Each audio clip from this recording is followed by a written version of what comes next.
नमस्कार बच्चों, आज हम पढ़ेंगे इकाई 9 निर्भय बनो और इस विधा का प्रकार है उपन्यास अंश और इसके लेखक है फणीश्वर नाथ रेणु। उनका जन्म सन 1921 और निधन सन 1977 ईस्वी सन में हुआ। प्रसिद्ध आंचलिक यानी प्रादेशिक कथाकार रेणु का जन्म बिहार में, वर्तमान बिहार के जो पूर्णिया जिले है उसमें आरोही हिंगना नाम का एक गांव है, वहाँ पर हुआ। उनकी शिक्षा दीक्षा उनके गांव विराटनगर जो नेपाल में है तथा वाराणसी में हुई। उन्होंने भारत तथा नेपाल के स्वाधीनता आंदोलनों में सक्रिय भाग लिया और कारावास भी भोगा। कुछ समय तक उन्होंने आकाशवाणी यानी रेडियो पटना में कार्य किया। अपने पहले उपन्यास मेला आंचल के प्रकाशन के साथ ही वे विख्यात यानी प्रसिद्ध हो गए, जिस पर एक फिल्म भी बनी हुई है। उसके पहले वे एक कहानीकार तथा रिपोर्टाज लेखक के रूप में साहित्य जगत में सुपरिचित हो चुके थे। रेणु जी की रचनाओं में उनका जीवन अनुभव मुखरता है, यानी कि उनके जीवन का जो अनुभव है वो देखने को मिलता है। जीवन की सुरूपता कुरूपता को मानवीय सहृदयता तथा पूर्ण तटस्थता के साथ उन्होंने अपनी रचनाओं में व्यक्त किया है। उनकी भाषा में लोक बोलियों के शब्दों का प्रयोग ध्यान आकर्षक है। भाषा में ताजगी और नयापन है। मेला आंचल, पढ़ती परिकथा, जुलूस, पलटू बापू रोड, कितने चौराहे आदि उनके प्रमुख उपन्यास हैं तथा ठोमरी, अग्निखोर और आदमी रात्रि की महक आदि इनके प्रमुख कहानी संग्रह हैं। भारत सरकार ने उन्हें पद्मश्री की उपाधि से भी सम्मानित किया था। और जो यह अंश निर्भय बनो, यह उपन्यास का अंश कितने चौराहे के 7वें प्रकरण से लिया गया है। चलो आज हम पढ़ते हैं। प्रियोदा यानी कि प्रियव्रत, सभी लोग उसको प्यार से प्रियोदा कहते हैं। वो मैट्रिक में पढ़ता है। स्कूल के सभी लड़के और मास्टर जी उसको प्यार करते हैं। स्कूल है नहीं, उस छोटे से कस्बे में उसको प्रायः सभी जानते हैं। हर रविवार को सुबह बगल में यानी कि एक साइड में झोली लटकाकर सन्यासी आश्रम के लिए मुठिया वसूलने निकलता है, यानी कि आटा मांगने के लिए निकलता है। कभी अकेला, कभी साथियों के साथ। स्कूल का कोई भी छात्र या शिक्षक बीमार पड़ जाए तो प्रियोदा अपनी टोली के साथ उसके घर पर हाजिर हो जाता है, यानी पहुंच जाता है। जब तक रोगी भला चंगा ना हो जाए, यानी ठीक ना हो जाए, तब तक उसका जो दल है उसकी सेवा में जुट जाता है। रोबी और कालू प्रियोदा के दल में हैं। उन लोगों ने मनमोहन को भी अपने साथ प्रियोदा के दल में शामिल कर लिया है। हर शनिवार को परमान नदी के उस पार बालूचर नाम का एक स्थान है, वहाँ पर प्रियोदा के दल के सदस्य स्कूल की छुट्टी के बाद जमा होते हैं। खेल कूद, गाने बजाने के अलावा प्रियोदा दुनिया भर की खबरें सुनाते हैं। रविवार का प्रोग्राम तय करते हैं, किस मोहल्ले में कौन जाएगा मुठिया वसूलने, किस बीमार की सेवा करने के लिए कौन जाएंगे। उस दिन मनमोहन का परिचय देते हुए कालू ने कहा था, प्रियोदा, यह मोना मनमोहन खूब तेज लड़का है, इस क्लब का सदस्य होना चाहता है। प्रियोदा ने मनमोहन को सिर से पैर तक देखकर पूछा था, भारतवर्ष के एक ऐसे आदमी का नाम लो जिसे लोग भगवान का अवतार समझते हैं। मोना ने कहा, महात्मा गांधी। ठीक है, तुम पढ़ लिख कर क्या बनना चाहते हो? प्रियोदा का दूसरा सवाल। मनमोहन चुप रहा, फिर बोला, वकील। सभी ठठाकर हंसे, लेकिन प्रियोदा गंभीर ही रहे। बोले, ठीक है, बीमार लोगों की सेवा करना जानते हो? मनमोहन ने कहा, सीख लेंगे। प्रियोदा ने कहा, शाबाश। यदि रोगी हैजा से पीड़ित हो? मनमोहन चुप रहा, क्योंकि हैजा के नाम से ही उसे डर लगने लगता है। प्रियोदा ने कहा, गाना जानते हो? बोले, जी। तैरना? जी नहीं। प्रियोदा ने सूर्यनारायण नामक सदस्य से कहा, सूरज, मोना तैरना नहीं जानता। सूर्यनारायण ने कहा, सीख जाएगा, एक दिन उठाकर पानी में फेंक दूंगा, खुद तैरने लगेगा। सभी हंसे। सूर्यनारायण पढ़ने में कमजोर है, लेकिन शरीर उसका मजबूत है। हर रोज 100 दंड बैठक करता है।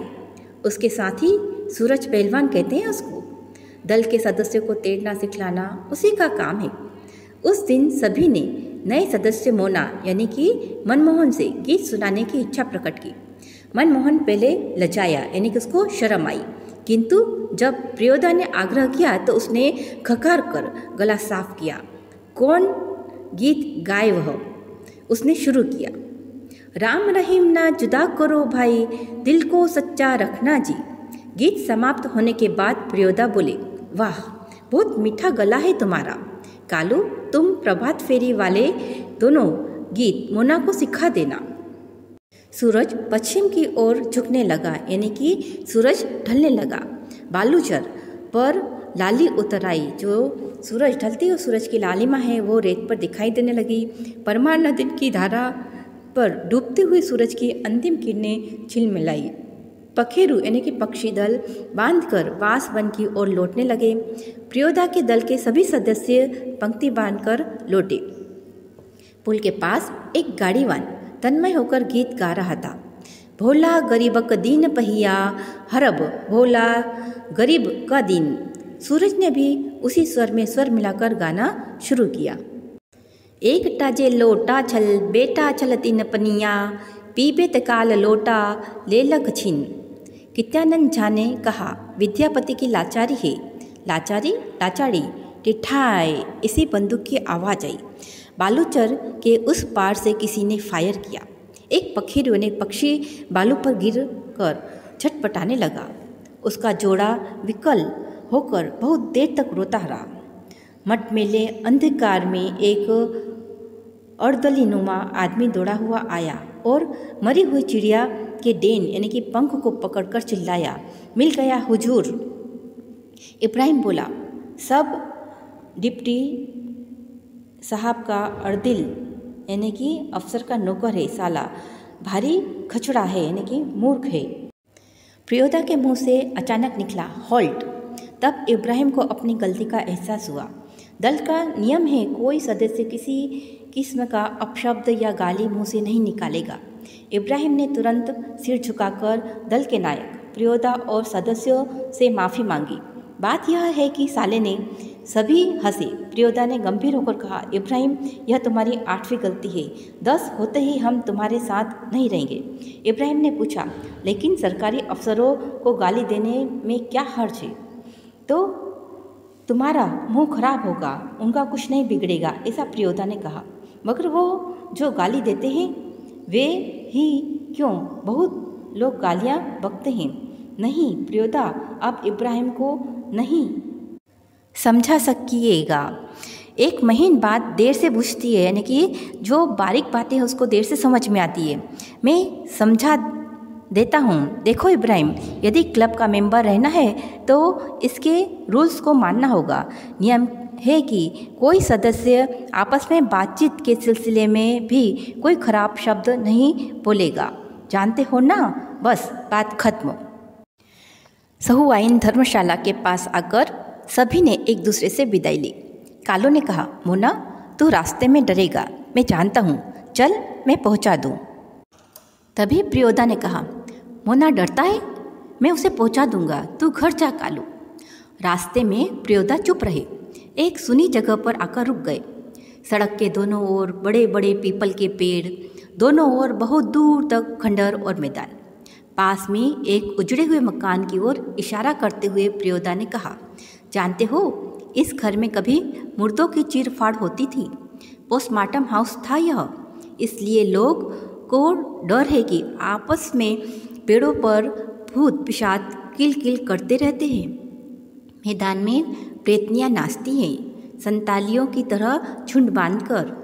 क्यों डरने लगा? अकेले यहाँ आ सकते हो? प्रियोदा ने कहा। मोना ने कहा, जी नहीं। प्रियोदा हंसे और बोले, देख मोना, भूत प्रेत ऐसे आदमी को कभी नहीं तंग करते जो 10 काम करते हों। तुम्हारी उम्र में मैं भी डरता था। मेरे गुरु महाजन ने मुझसे हंसकर कहा था कि 10 का काम करने वाला तो खुद भूत होता है, उसको भूत क्या कर सकता है। चलो शुरू करो वही तुम्हारा गाना। फिर मनमोहन ने अपना गाना शुरू करा और गाने लगा, राम रहीम ना जुदा करो भाई, दिल को सच्चा रखना जी। और इस तरह से गाना गाते हुए वो लोग वहाँ से चले गए।